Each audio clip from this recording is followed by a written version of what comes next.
Today in yoga class, I was talking a little bit about trust and letting go.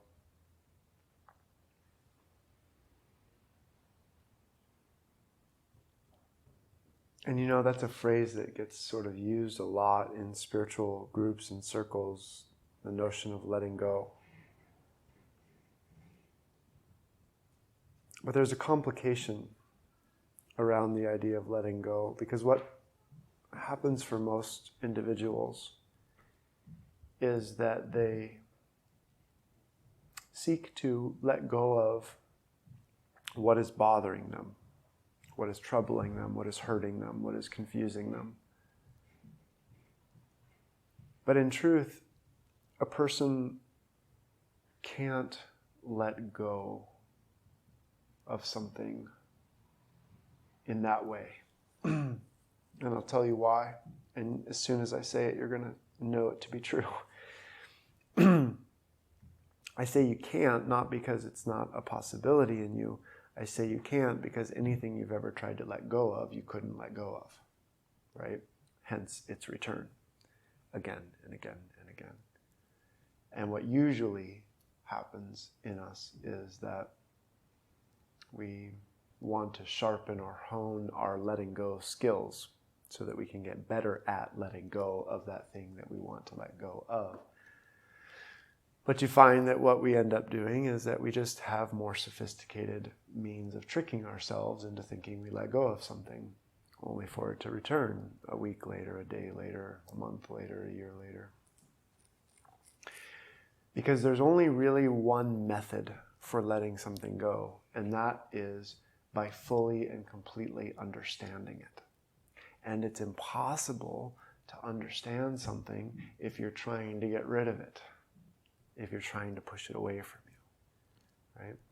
So we talk a lot in non-dual teachings or in these kinds of circles about disidentification.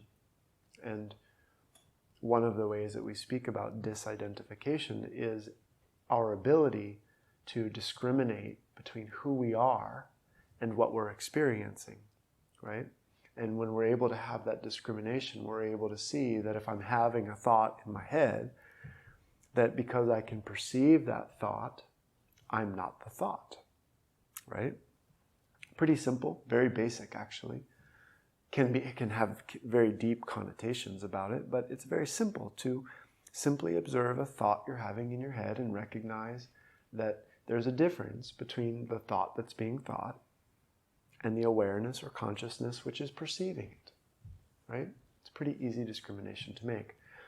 In the practice of a disidentification, what normally happens is that we try to create a space between ourselves and the thought, or ourselves and the emotion, or ourselves and some complicated experience that's arising in our field of experience.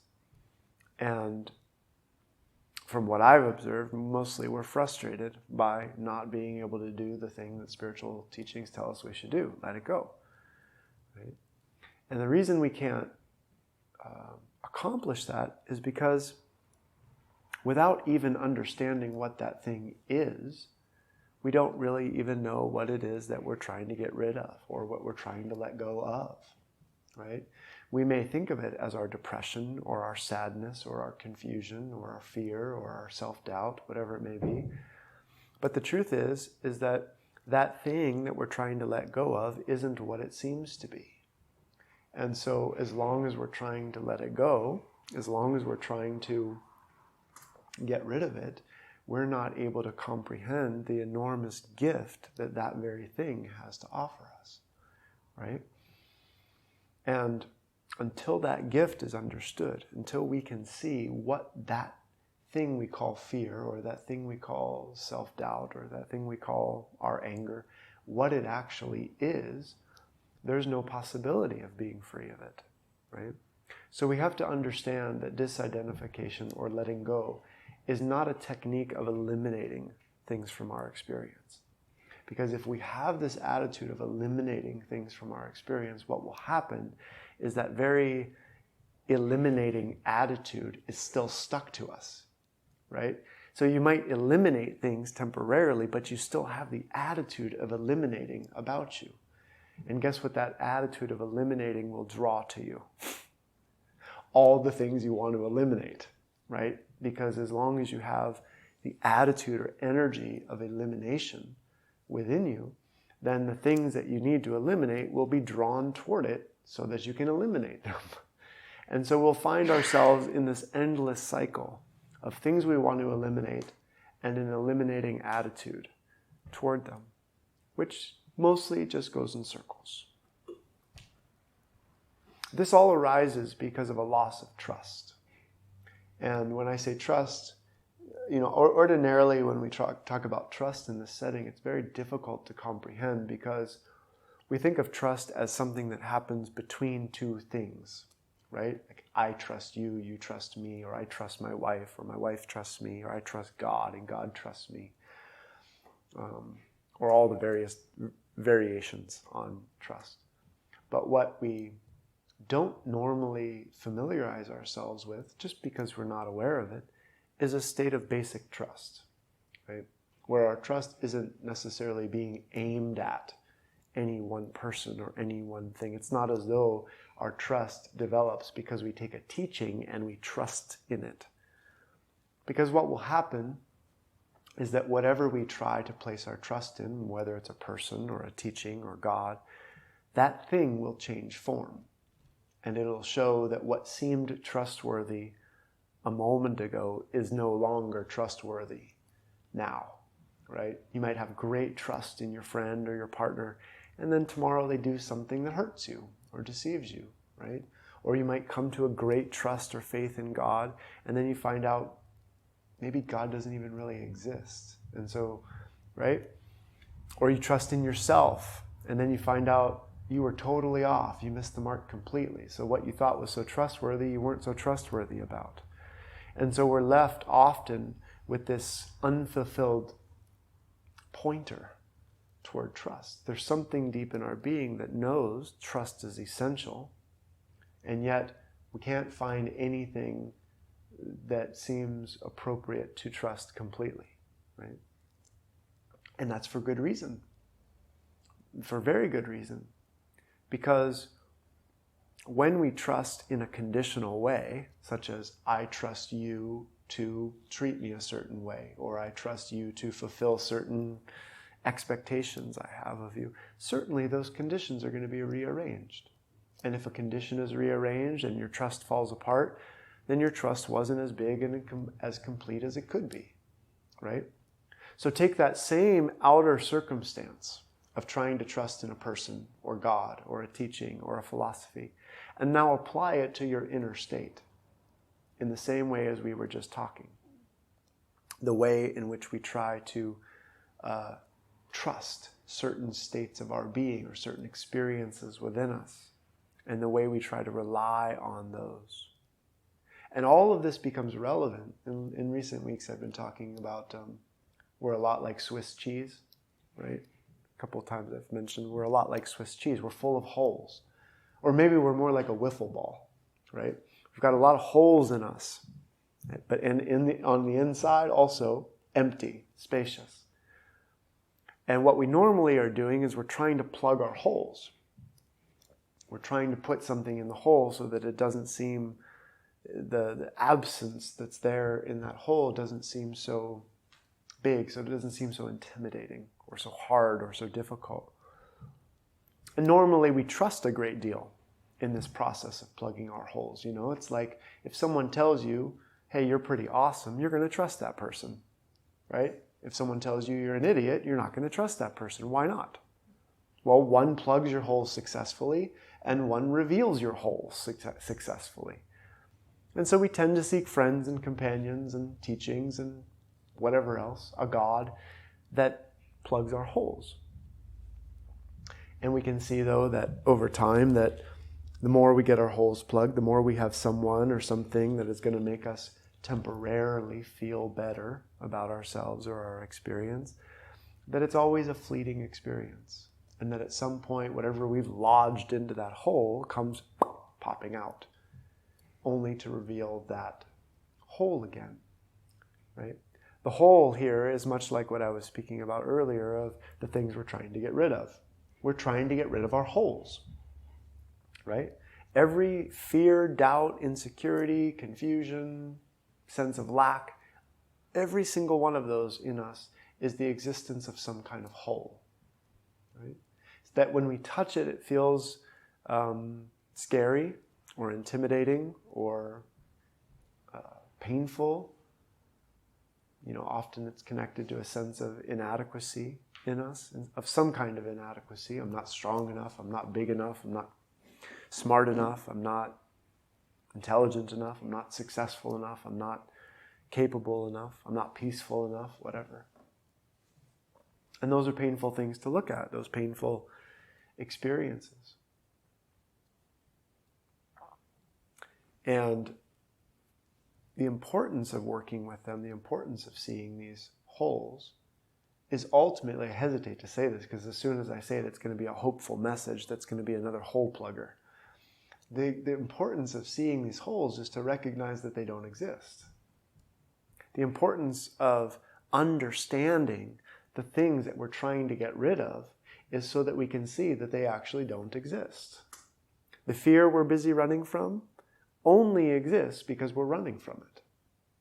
The self-doubt we have only exists because we're avoiding it, right? And so what we start to see about our experience is that the complications that we experience, the difficulties, the pain, the turmoil, is not because there's actually some fear there inside of you or some doubt or some confusion. It's your relationship to it. And as we get onto that, we start to see that these things we call our obstacles are a lot less like what we think they are, and a lot more like things that we didn't even know we had within us. I don't know if I said that clearly. In other words, these holes that we find in ourselves, these places that we're pushing away and trying to avoid, become portals, doorways, openings into parts of ourselves that we've lost contact with. The relevance of space is that any time that we face some kind of inadequacy in ourselves, where we don't feel strong enough or smart enough or intelligent enough or whatever it may be, it will always include an experience of space. Because there will be the absence of what you think you don't have, right? If I don't have enough strength when it comes to a task that feels that where I sense that I need to be strong for that moment or that task, I'll feel that there's an absence of that in me. So it'll feel to me as though I have a hole inside of myself where strength should be, but isn't. Instead, it's replaced by strength's opposite, which is weakness, right? So when a circumstance calls for my strength, I'll feel weak. And I don't want to touch that weakness. I don't want to go near that weakness because it's uncomfortable and scary, not only to think of myself as weak, but to feel that I'm weak, right? And so there's a hole. I'll just go online, I'll find a quote that tells me I'm strong, I'll plug it in that hole and get on with things. Then I'll have enough to get me through this experience on to the next thing. But then, damn it, there's tomorrow. That sense of weakness will arise again, right? You're weak, you're pathetic, you're not enough, you're not strong enough, you're not capable enough, right? And so normally what we're looking for is a good, strong plug for that hole, something that we can push in that hole and just never worry about it again. Something that will make us feel so strong that we will never encounter a moment of weakness again. Wouldn't that be nice? But there it is. Again, tomorrow or next week or the week after. This feeling of weakness arises. And we keep thinking, damn it, why can I not get rid of this weakness? I guess I'm not reading the right teaching. I guess I'm not meditating hard enough. I guess I'm not whatever. And so we usually look for some new strategy to plug in the hole. But what we don't usually do is go right into that hole of weakness with our whole consciousness, with our whole being, to examine it, to explore it, to actually face it, meet it, welcome it, befriend it even, right? And what we can see when we are willing to go and meet the weakness or the fear or the doubt is that it never turns out to be the thing we think it is. Inside your weakness is your strength hidden. But if you don't ever look at your weakness and experience it all the way, you'll never find that out. And guess what it takes to encounter your weakness? To face it. Courage. Strength. It takes strength and courage to meet your weakness. So guess what has to happen for you to actually have that moment of facing your weakness? You've got to have the very thing that you think you don't have. And this is how brilliant our inner being is designed. That by facing the very absence, the very thing you think you don't have, you reinstate the thing you want. You reinstate the missing link. You reinstate the missing thing. We can't find that out if we're busy pushing away and trying to get rid of certain things. It's an interesting paradox that exists within us. It's an interesting paradox in inner work. That we recover all that we are and all that we have lost contact with through facing the opposites, through facing what seems to be an absence of courage, an absence of intelligence, an absence of guidance, an absence of peace. Right? But that's the last place we want to look. We don't want to look there because if you look there, it all just seems like a dark abyss. I don't see any peace in there. I don't see any joy in there. Why would I go there? I see joy over there on that person. That person over there looks like joy to me, not that deep, bottomless well where I don't see anything. And yet we're dared, in a way, to go and look right into the abyss, to look right into the very place where peace seems to be the least. You know, it's like you can look around at all of existence and there'll at least be some glimmer of peace. And if you look into that bottomless well, there's nothing there. There's no possible way peace is existing there.